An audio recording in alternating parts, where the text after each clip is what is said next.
In the summer of 1858, members of the British Parliament were forced to abandon their own chambers mid-session, pressing handkerchiefs soaked in chloride of lime against their faces and fleeing into the corridors, because the River Thames, which ran directly beneath their windows, had become so comprehensively poisonous that the smell alone was making elected officials physically ill.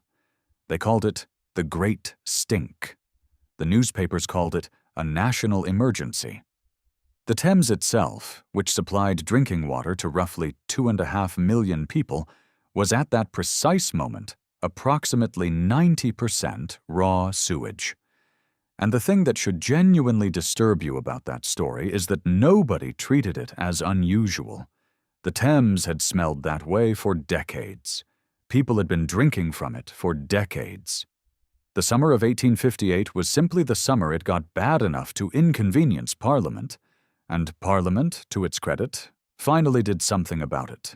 But for the 2.5 million people who had been drinking diluted sewage every morning before Parliament noticed, the damage was already done. You would not have survived a day in Victorian London. And over the next several minutes, I am going to walk you through exactly why. Now, let me take you inside the city itself. Victorian London was the largest city on Earth for most of the 19th century, holding somewhere between 2 million people in 1840 and 6.5 million by 1900, all of them packed into a geography that had not been meaningfully redesigned since the medieval period.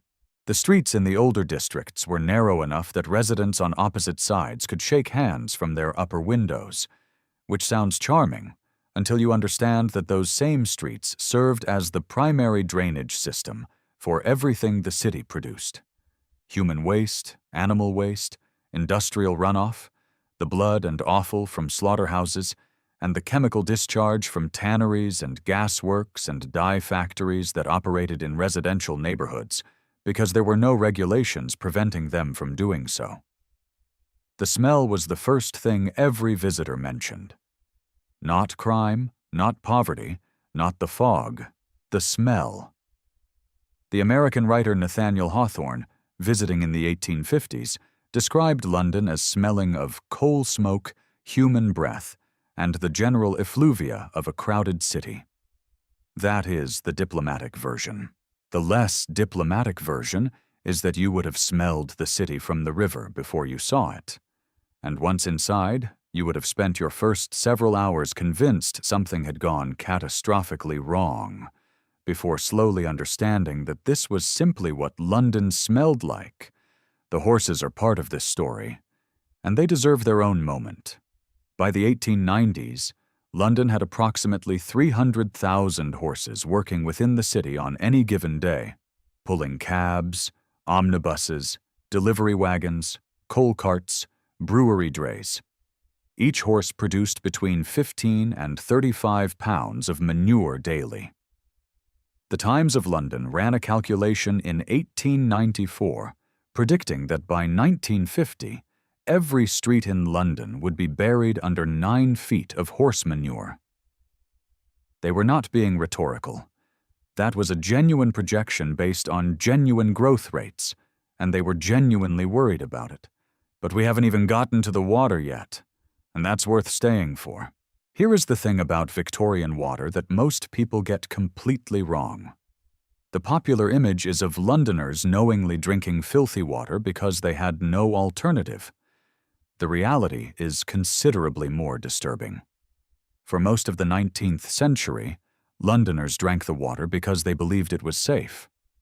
The dominant medical theory until the 1850s held that disease spread through bad air, miasma, not contaminated water. The smell of the Thames was understood as evidence of danger, but the water itself, if it looked reasonably clear, was considered acceptable. Boiling was practiced inconsistently and understood poorly. Filtration systems existed but removed visible particles, not the cholera bacteria that were actually killing people, because no one yet knew cholera bacteria existed. John Snow, a London physician, demonstrated conclusively in 1854 that a cholera outbreak in Soho was being transmitted through a contaminated water pump on Broad Street, not through the air, but through the water. He mapped every case, interviewed every household, and traced the source with the kind of methodical precision that should have immediately transformed medical practice. The medical establishment largely ignored him for another decade. The miasma theory was too entrenched, too intuitive, too convenient. And in the gap between Snow's proof and the establishment's acceptance, tens of thousands of people continued drinking from the Thames. London suffered 4 major cholera epidemics in the 19th century: 1832, 1848, 1854, and 1866. The 1848 outbreak killed over 14,000 people in London alone. The 1854 outbreak, the one Snow documented, killed 616 people in the Soho district in 10 days. 10 days. A neighborhood of working people, laundresses, market traders, craftsmen, losing more than 600 of their own in a week and a half. And the official response was to recommend better ventilation.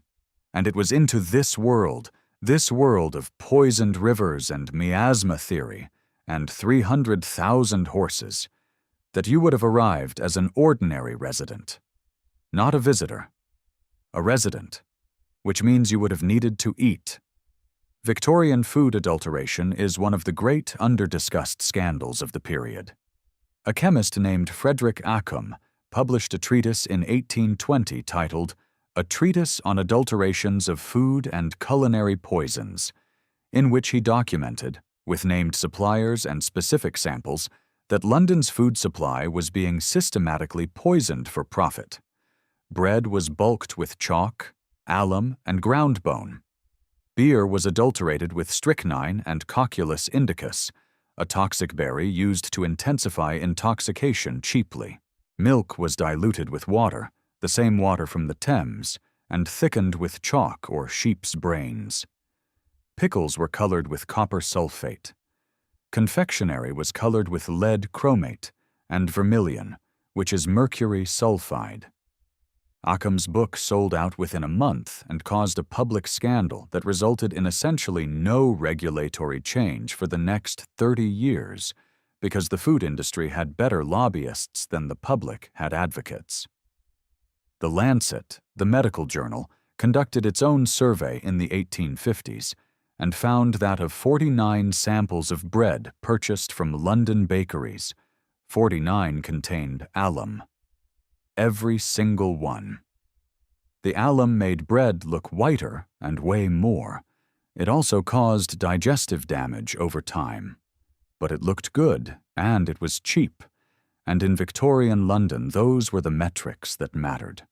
Now, let me take you inside the hospitals briefly, because this is where your story ends if you have been paying attention. If you fell seriously ill in early Victorian London, you went to a hospital as a last resort. Not because hospitals were expensive, many were free to the poor, but because hospitals were where people went to die.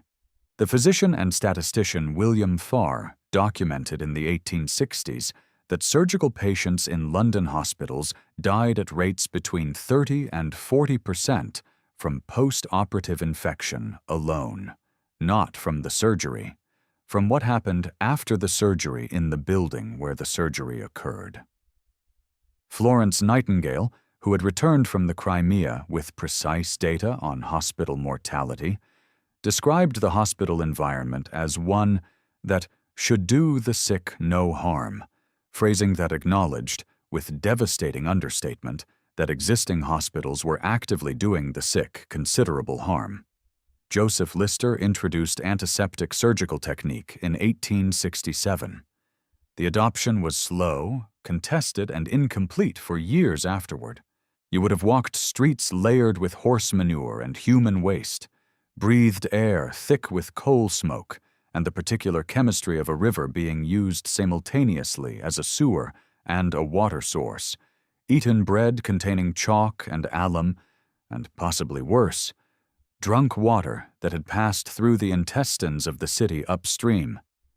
And if any of this had made you ill, which it would have, statistically, reliably, with the grinding certainty of a system working exactly as it was built, you would have gone to a building where the floors were soaked in the infections of everyone who had died there before you, treated by physicians who washed their hands inconsistently and understood disease through a framework that was comprehensively, lethally wrong. The only difference between you and the 6.5 million people who actually lived this way is that you know how the story ends. They did not. They drank the water, ate the bread, trusted the doctors, and survived, if they survived at all, not because the system protected them, but in spite of everything the system did to them.